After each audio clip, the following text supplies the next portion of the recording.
Hi there, Brady. Welcome.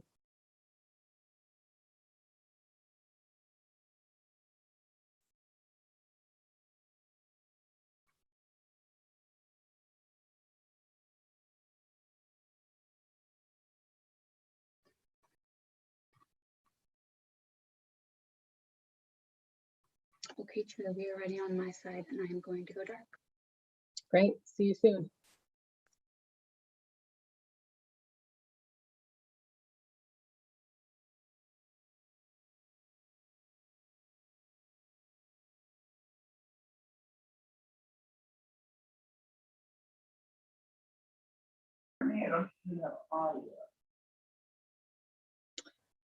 So Brady, I can hear you a little bit.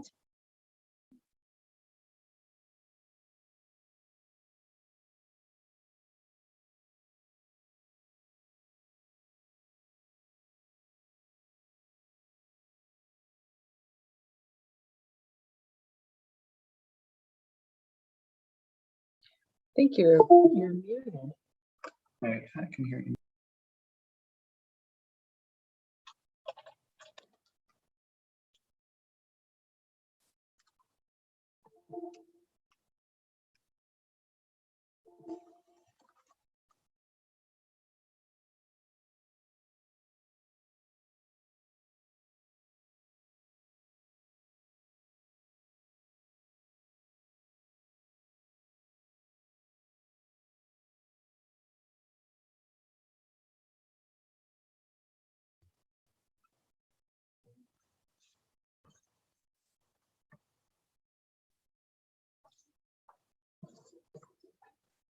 Maria, sorry, can you send the Zoom link to Anton and to Commissioner Graves? Neither one of them received the link, and I realize I can't forward mine because it's unique. You said Commissioner Graves and Anton Gross. I sent them both. Resent them.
Good evening, everyone. I saw Commissioner Sims here just a few minutes ago, so I'm going to wait just one more minute for her to enter.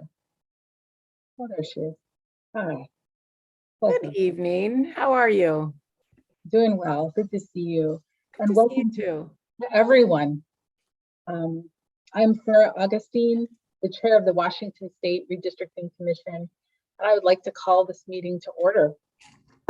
To introduce the topics of discussion and action on our agenda this evening, I will first reiterate our mandate.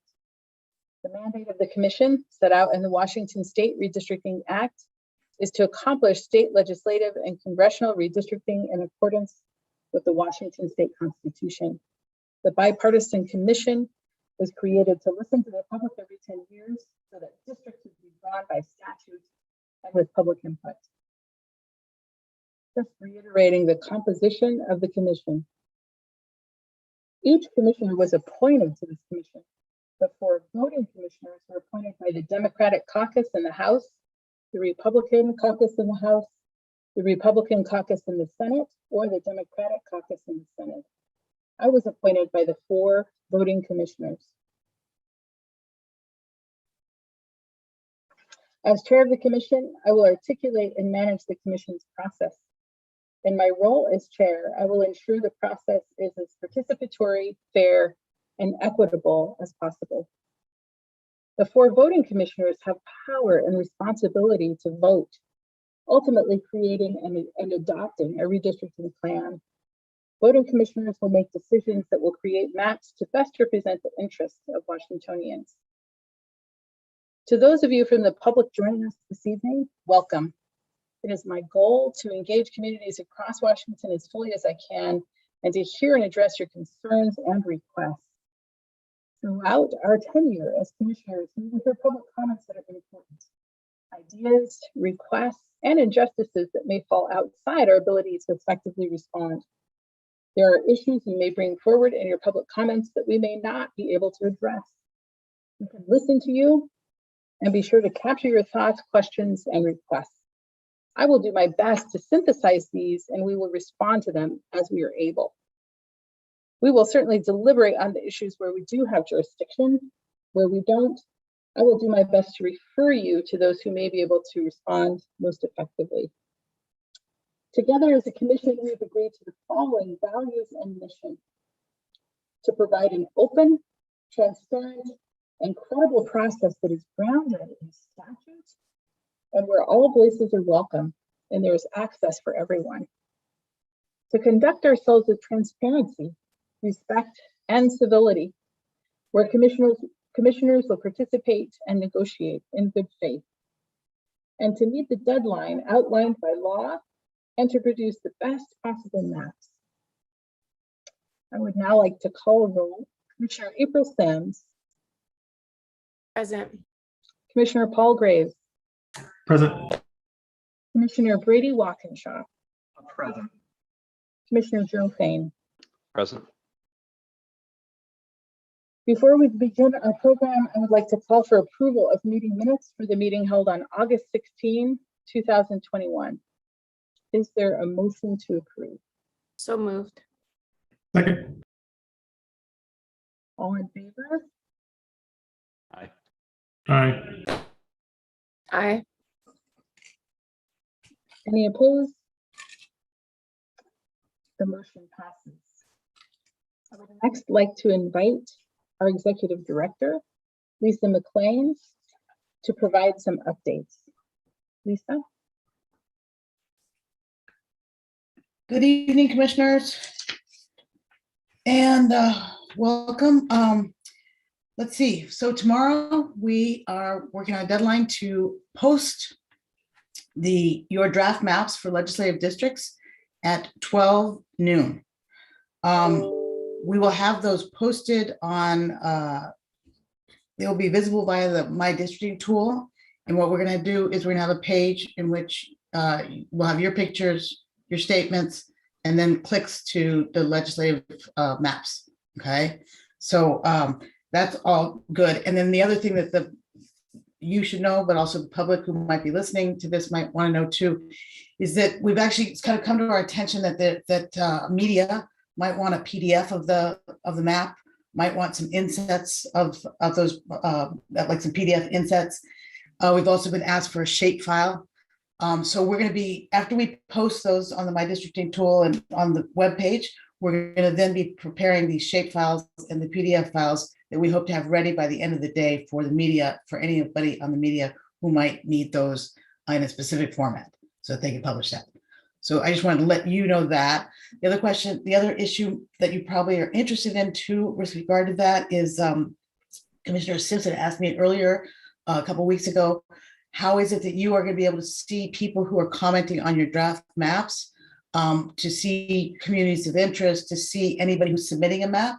And what we've done is we've given your staff, and we will give to you, administrative privileges on the My Districting tool. And if you have administrative privileges on the My Districting tool, then you basically can see everything that is being submitted. And you can see that online. So you don't need to have sort of a special tool or anything. You just go to our website and you log in as an admin, not exactly our website, to a special website address, and you'll be able to see all the things that are being submitted. Okay.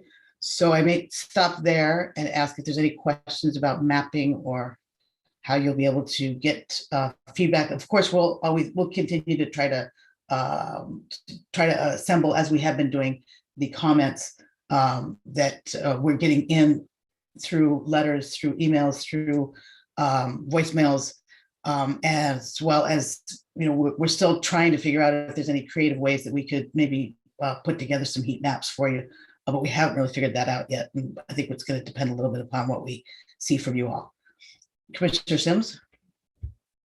That's exciting. Thank you, Lisa. Will we have access to feedback on the other commissioners' maps, or will we just get access to feedback on our own maps?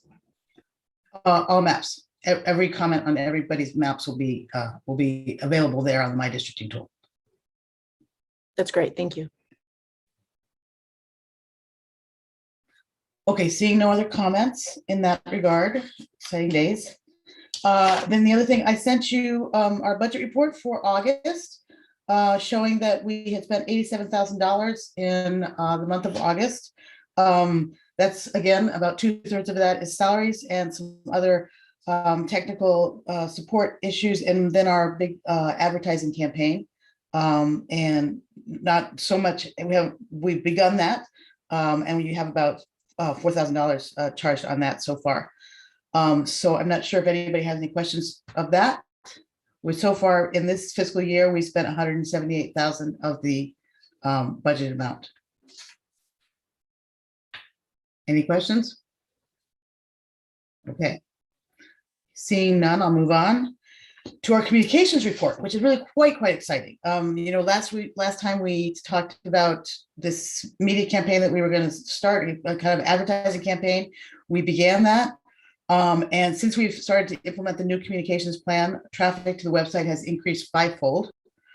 In the week before we began the communications plan, we had about 681 visitors to our website. In the 2 weeks since implementation, we've had over 5,500 visitors, 5,000 of whom are new visitors. So we really feel that this is being effective, our campaign. The other thing is that you can see prior to plan implementation, we had 52 people signed up on the My Districting tool to draw maps. And right now we have 565 active plans, okay, of which 26 maps have actually been finished and officially submitted to us, which again, when we give you the admin, you'll be able to see all of those plans of what people are drawing. Some people have just opened up kind of registered their plan and it's empty, but other people have actually filled it all in and have submitted it to you or are still working on it and a work in progress. So that's great. Commissioner Sims? That's great. There's a lot of folks playing around with maps and in the same way that we are. I did see some public comment expressing some challenges accessing the software. Has all that been worked out? Yes, you should rest assured that basically all of those, whenever you see a comment that basically looks like it needs a response, it is being responded to by me or in those cases, I can't answer those. So I pass it on to some people on the staff who get in touch with people, call them, work through it with them if they can. Yes, we want to make sure that there's no technical difficulties. And if anything we can do to help smooth those technical difficulties, we're working on that. So that's part of the communications plan. Maybe I'll just move on to the social media stats. Our ads on Instagram and Facebook have reached nearly 120,000 people with over 18,000 clicks across both platforms to the website. In particular, the English Facebook and Instagram posts have reached 90,000. The English ones have reached 90,000 with 13,000 clicks on the link. And the Spanish ads on Facebook and Instagram have reached 30,000 people and have produced 4,200 clicks to our website. On YouTube, the English videos, English advertisement has received 237,900 views. And people are watching the video, which is a 1 minute and 35-second video. They're watching it all the way through to 1 minute and 20 seconds in English. In Spanish, we've had 80,200 views. And people are also watching the Spanish video through, again, it's 1 minute and 35 seconds, and then watching it through to 1 minute and 25 seconds. So we feel really good about that. We can't really measure what the impact of our radio ads were. We did some radio ads on public radio as well as on Como and Sinclair Broadcasting. But we think that those did help to boost our signal as well. We're just right now, tonight, we're publishing a new video, which is basically sort of highlighting the publication of the new maps and getting ready to also preparing a new, what's going to be a sixth video, I think, which is going to be on actually published next week. We're going to start to push that one out next week in order to push and promote the public outreach meetings that we plan to have in October. So that, let me think, that's everything. The other interesting thing, I just went back and tallied it all up in the last month since we last met. We've had a lot of good earned media. The Washington State Wire did a couple of stories, Spokane Public Radio interviewed Commissioner Augustine, Crosscut, My Edmonds News, the Daily News, Yakima Herald Republic Today, Tri-City Herald Today, Seattle Times, and the Tribal Tribune. And also we've had editorials in the Columbian and Seattle Times. And that's just what I know about. I mean, I think I can cover it. That's just what sort of staff and Commissioner Augustine and I have done. I know you all also have been doing some media yourselves. So I think we've done some really great, I think we've really gotten a lot of interest hyped up on our redistricting process. And I think that's great. So that's my report. If anybody has any questions.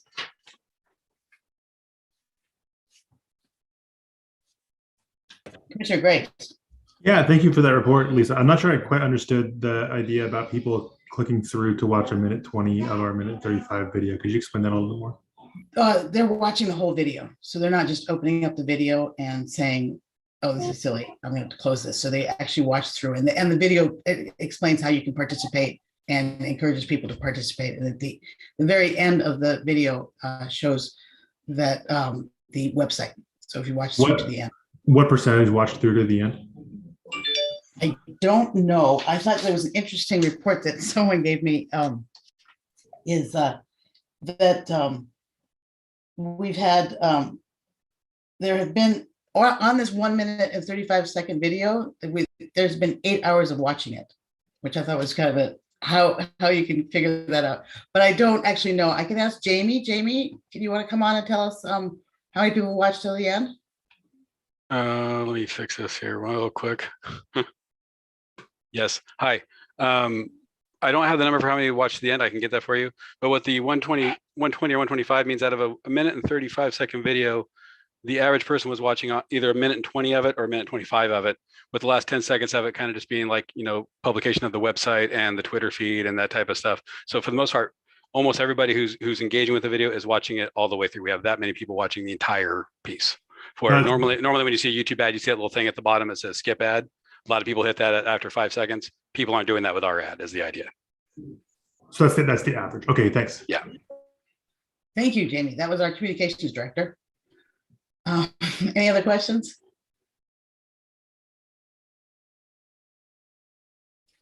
Okay, thank you very much. Back to you, Commissioner Augustine. Thank you, Lisa. We should appreciate all of your work and the work of our independent staff.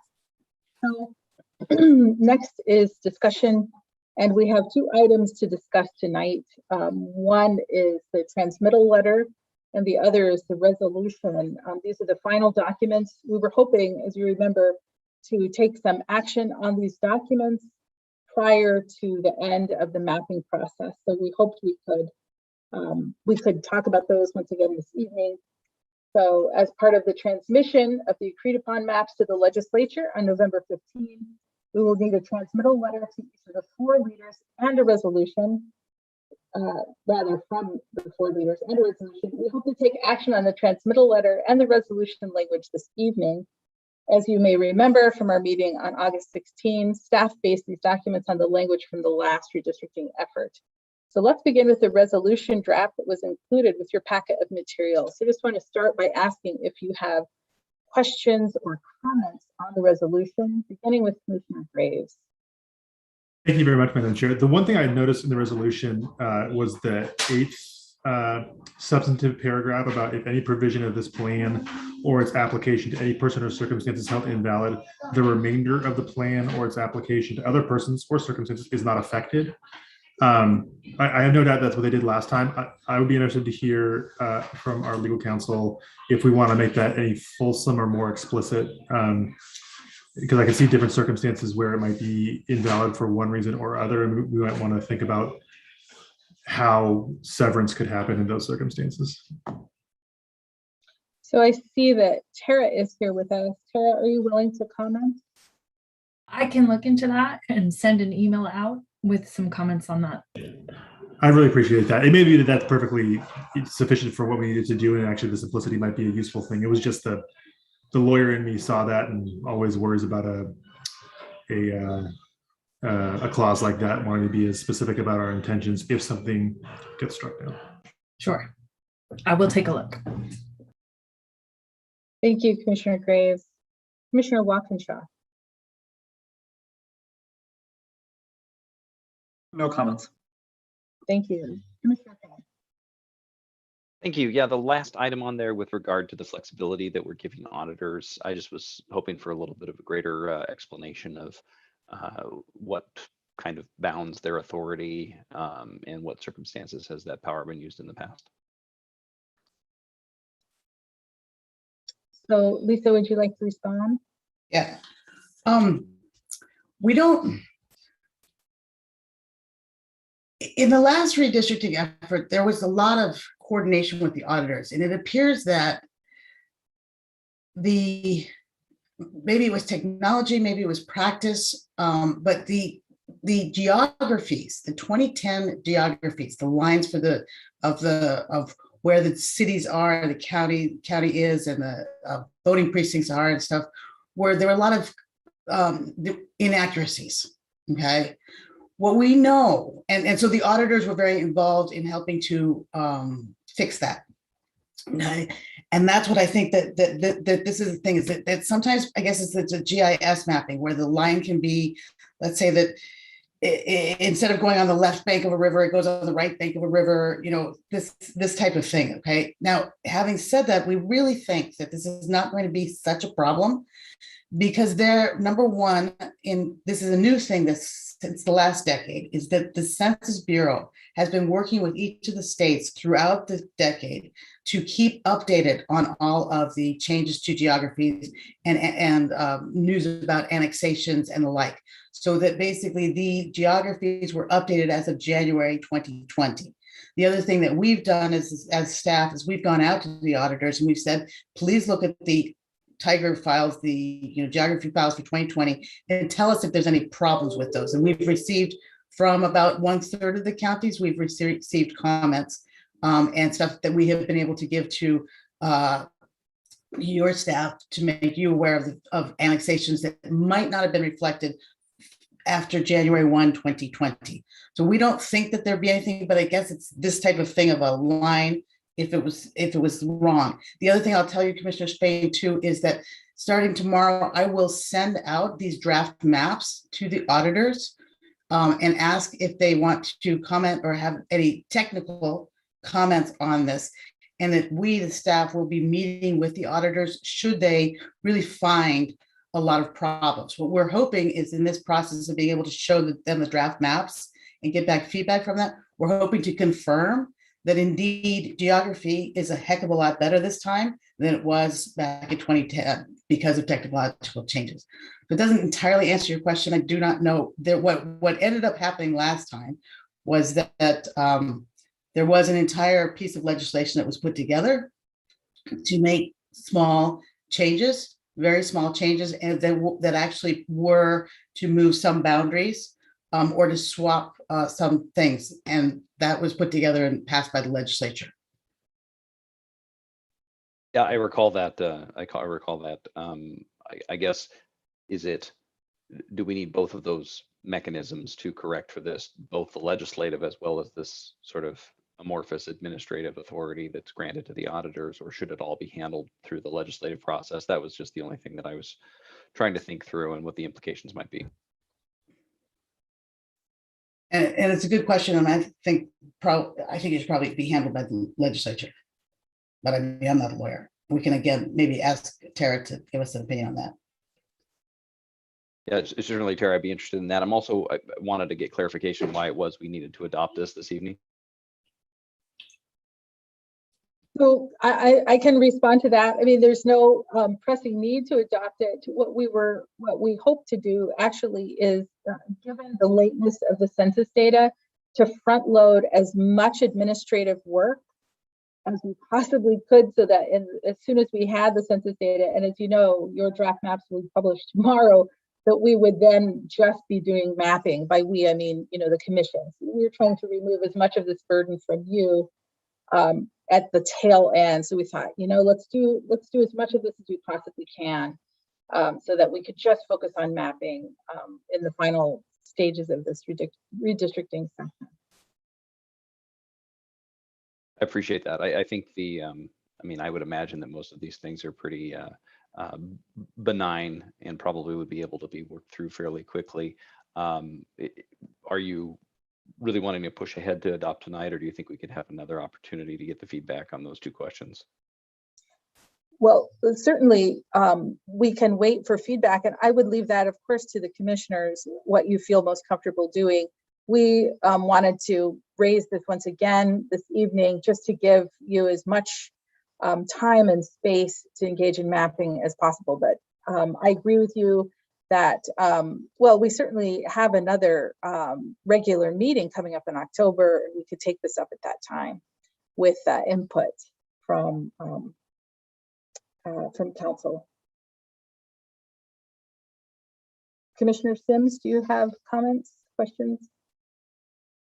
I mean, I'm fine with waiting until next month to actually adopt this. I am curious as to whether or not the AG has had an opportunity to look over these documents, and if we might just want to run that past our Attorney General to make sure that, you know, we're allowing for any of the legislative changes that might have happened in the last decade, and making sure that our document is current and up to date as possible. Thank you. I feel certain that the AG council has had a chance to take a look at this. Lisa, would you like to comment? Yes, they reviewed that. I sent this to them, and they actually offered some changes, as you can see, with the introduction of the RCW 4405-140 on the relocation to the previous known address. So they did review, but I think that your questions are quite valid, and I'll work with Tara to get, and Tara will get us an answer, so we feel comfortable with these numbers, with this wording. Terrific. So let's move on then, if you're comfortable, to our last discussion item, which is the transmittal letter draft that was included in your packets, your packet of materials. So if you wouldn't mind just discussing that briefly, beginning with Commissioner Walkinshaw. I don't have any comments this time. Great, thank you. Commissioner Fain? I also do not have any comments on this one. Great. Commissioner Sims? Same. No comments. Looks good. Thank you. Commissioner Graves? It looks great to me, and it's so hopeful because it says that we give with great pleasure. We're sending them maps by November 15th, and I am hopeful that we'll do that. Terrific. All right. So if what I'd like to do then, given this discussion, is move on to, oh, I'm sorry, Lisa, I see your hand. Please go ahead. I was just going to say something I guess is appropriate here. If you see all these things, it has signatures. We need to sign these things. So insofar as we're not all going to be together to sign this together, which would be really nice if we could. We have actually, the other thing I did last week was I went around and tried to figure out how we're going to get that. There's a method that, well, we're going to basically, what we do is put you all into a PDF format, and then I'll need at least a couple of minutes for, it'll be sequential, that like Commissioner Augustine will sign it, and then it'll automatically go to Commissioner Fain, he'll sign, and then it'll automatically go. And that way, through the email process is the way that we're going to get a signature so that we can have this an actual signed document in the event that we're not all going to meet together and do this together.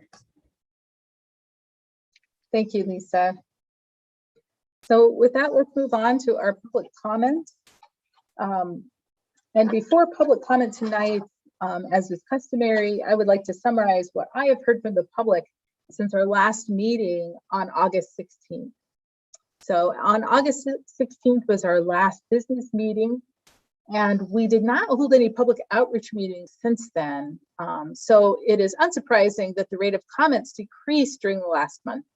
The commission did receive public comments via phone calls, voicemails, letters, and emails from people across the state about district boundaries and their communities. Some of these comments dealt with proposed maps and people's opinion of them.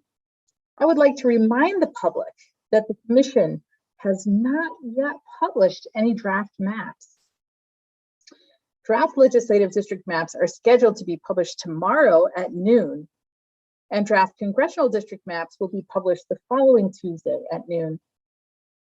Regarding congressional district boundaries, we heard suggestions to make sure there are congressional districts focused on rural communities, such as in eastern King and Pierce counties, and in the communities of North King County.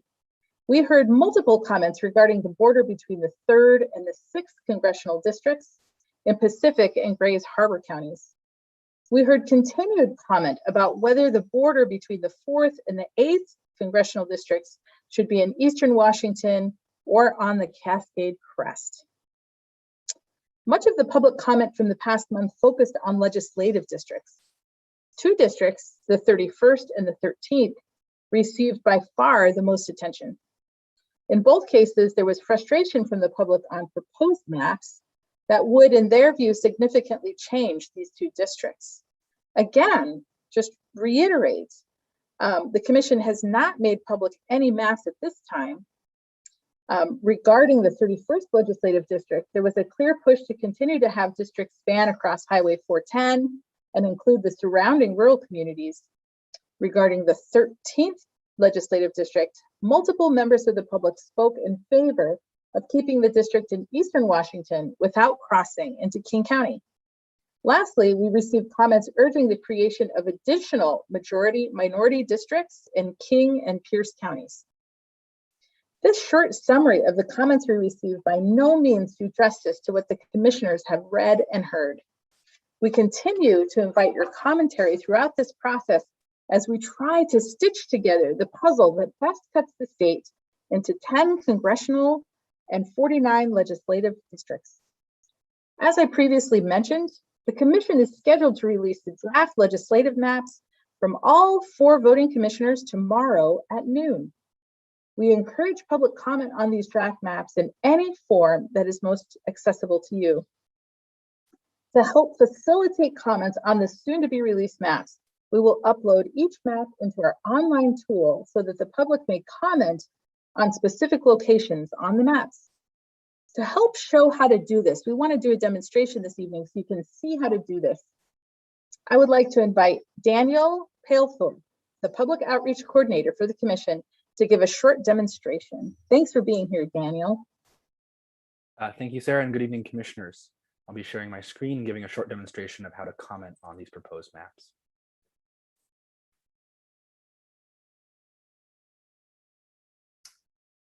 This will be the Commission Proposed Map landing page. And when the public accesses this page, when the maps are live, they'll be able to select the associated map they'd like to click on for the commissioner that they would like to see the map of. For this demonstration, we will be clicking Commissioner Sims's congressional map, which will take us to just a map of the current congressional districts, which is the same way that people will be able to comment on these.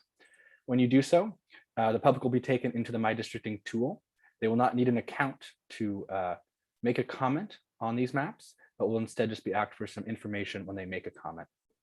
A quick note, while there are only 10 congressional districts and it's quite easy to see where they are, for the 49 legislative districts, you are able to click any of the districts down below or in the key on the right, and you'll be taken to that district when you'd like to make a comment. When you would like to make a comment, you will click Add Comment in the top right corner, and you will select a specific geographic location. If you'd like to make a comment on the location of an entire county in a congressional district, you'll still be just selecting a single point within that county. And it is up to the discretion of the individual to choose that single point of which they would like to make a comment. When a member of the public clicks to make a comment on a county, for example, they'll be prompted with a little bit of information. Your opinion, like, opinion, or dislike will be available at the top, along with information about yourself. The only information that will be required of the individual will be a name and an email. The other fields will be optional. Of course, the most important information provided will be the additional comments piece, where the individual will be able to provide written comments indicating their support, opposition, or any additional information about a point or an area related to one of the maps. Lastly, the public will also be able to attach a file to their comment. We ask the public to only include PDF files and Word files, as these files can be easily communicated to the commissioners, staff without security risks. Larger files will have to be checked for security threats and will take more time to be able to be distributed to the commissioners and their staffs. Once you have filled in this information, you will go ahead and click Add Comment. And you'll be asked to validate your email of which you provided for the comment, and you'll be able to add any number of comments to one of these maps. Again, all these comments will be available to every commissioner and each of their staffs. Lastly, all comments fall under the Public Records Act, and so can be made public upon request. Are there any questions I can answer at this time?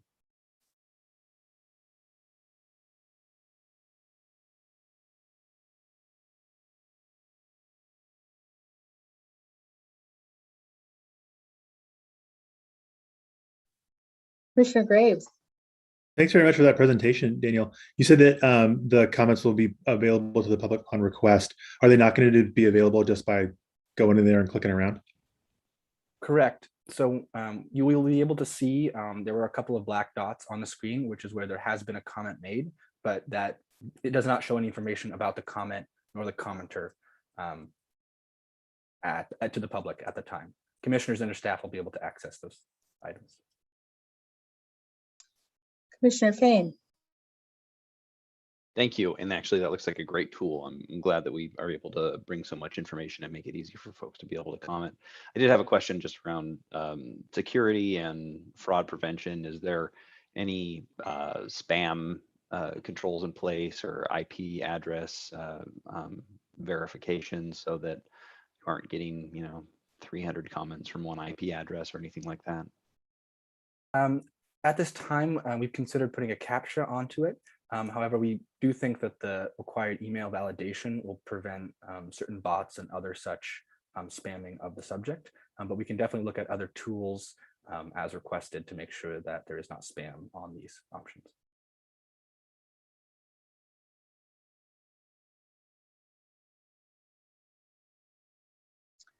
All right, thank you, Daniel, for the demonstration. I would now like to move into the period for public comment. Members of the public, you're always welcome to sign up for the public comment period. Tonight, our administrative assistant, Maria Garza, will facilitate public comments. Maria will call your name, at which time your status in Zoom will change from observer to panelist. When Maria calls your name, you will have 2 minutes to speak. A countdown clock will appear on your screen. At the end of your allotted time, you will be muted. We realize that 2 minutes is a very brief time in which to share your comments. We are interested in what you have to say and urge you to send your written comments to us via the following email at comment@redistricting.wa.gov. And with that, Maria, if you'd like to begin. Thank you, Chair. We have one single panel of 3 tonight. We will have Jeffrey Olson, John Amel, and Melissa Taylor. Melissa, I see you first. If you're able to unmute yourself and turn on your video, we'd love to hear your testimony.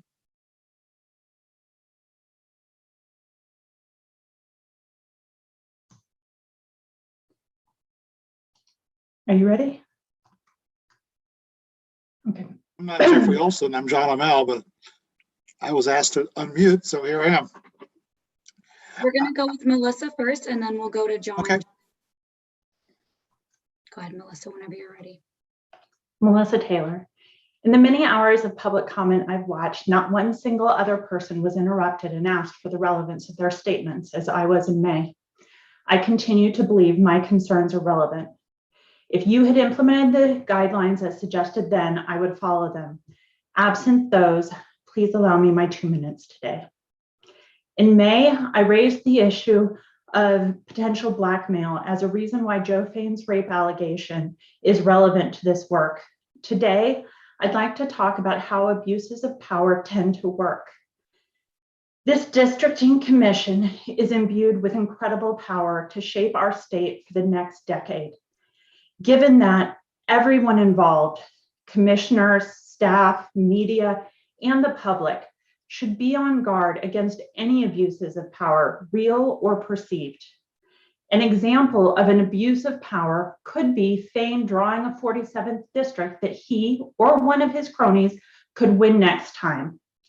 At the societal level, we see again and again that abuse of power in one area frequently coincides with abuse of power in other areas. Weinstein, Nassar, Epstein, Gates, all abused financial, positional, and political power to enrich and empower themselves, to avail themselves of access to women's bodies, regardless of consent, and to ward off consequences repeatedly for decades. When Joe Fain was appointed to this commission, hundreds of people expressed concern that he would abuse his power in this role. He proved us right in May when he made veiled threats of legal action, reeking of an intention to intimidate and threaten not only me, but anyone else who dared to raise the issue of his rape, of his alleged rape.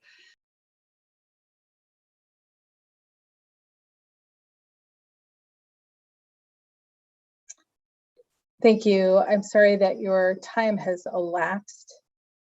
And we do look forward to reading your entire comment if you would submit it in writing. Maria?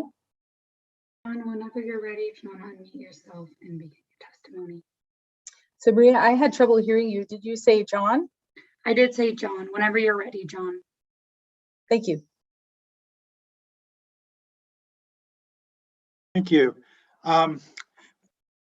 My comment is more of a question. I signed up to testify, hoping we would maybe see a preview of maps, and I wanted to be first in line.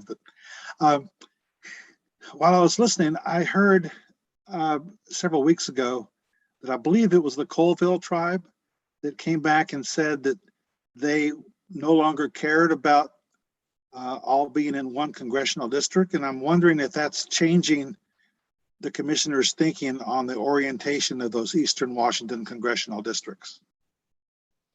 And that's all I have. Great, thank you. So at the end of this panel, I'll offer commissioners the opportunity to make comments or ask questions. So please do stay on, John. And I will just make a very general comment in response to your testimony, which is to say that there is a diversity of interests among Native American tribes, and they are not all the same. So I will say that. Maria, if you'd like to call the next panelist. And lastly, we have Jeffrey. You can begin whenever you're ready. I guess I'm ready, if you can hear me. Before the redistricting committee was formed, I contacted Jim Cadman, asking who do I need to send information that would help. According to Jim Cadman, all information about Spokane had to go through Andy Billage, Senate Majority Leader. I did send some of my files, and I'm a Republican, to his office. The secretaries accepted it, and they would be placed in the redistricting information.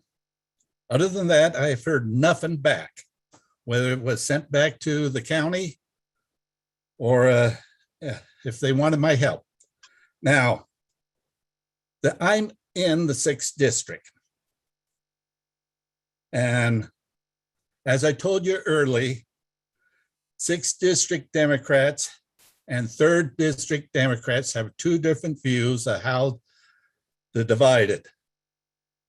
And I'm interested to see how you do it.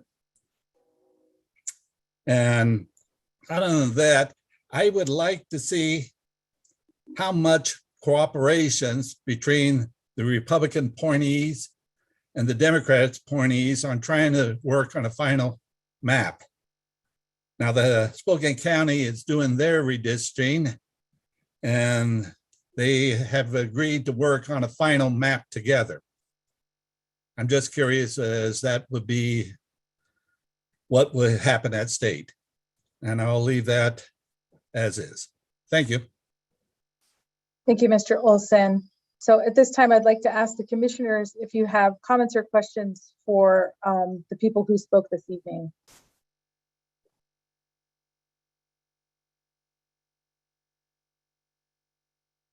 I might speak to John's.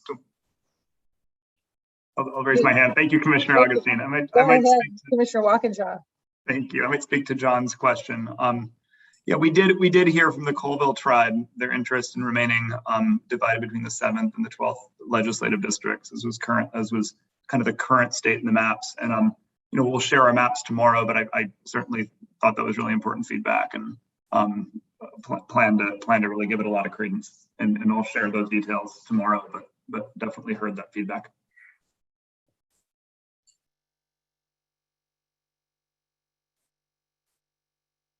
Would commissioners like to any additional comments or questions for the members of our panel?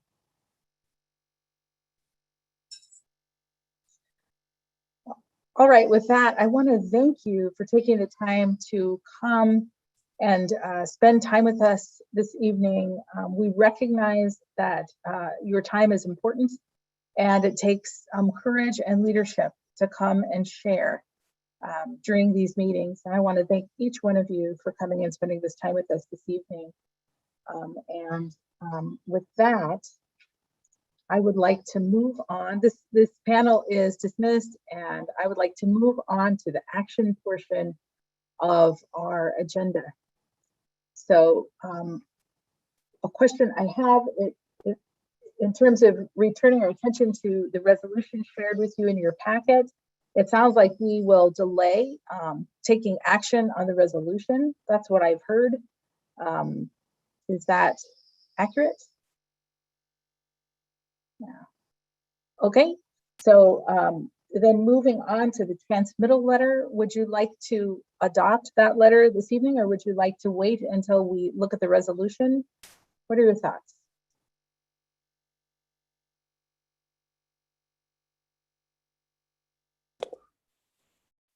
Commissioner Graves. I had no problem adopting it tonight. It's a nice little transmittal letter. Thank Although you. I guess my one question is, we're adopting it in some kind of official sense, but we're obviously not adopting it in the sense that we're transmitting I don't know exactly what the motion would look like, other than maybe we all approve the form of the letter as written, subject to our actual approval of the maps. I think that sounds right. So is there, so I will take that, Commissioner Graves, as a motion to approve. Commissioner Sims? I'm just going to second the motion. Terrific. All right. Any items for discussion or amendment? Commissioner Sims, is your hand up again, or is that, oh, it was the first, okay. Same one. Okay, all in favor? Aye. Aye. Terrific. So the motion passes. And with that, I will call this meeting to an end. I want to thank you, commissioners, for your service. I recognize this has really been an intense time as you're preparing your draft maps. We are all excited to see what you have to share tomorrow at noon. I just want to thank you for your service, your time and attention. We recognize your dedication and how demanding this task is. To members of the public who've taken the time to join us, both those who've testified and those who are just tuning in, thank you. Thank you to the staff who have helped to prepare the commission for this meeting. Daniel Palethorpe provided information about the web tool. Maria Garza provided tech support and admin support with the assistance of Jamie Nixon. And that includes taking minutes. I want to make a special thanks to our Spanish language interpreters who joined us this evening, and our American Sign Language interpreters who supported viewers on our Facebook page for interpretation services tonight. Of course, I want to thank Lisa for all that you've done to help us prepare for this meeting. And this meeting is now adjourned. Have a great evening, everyone.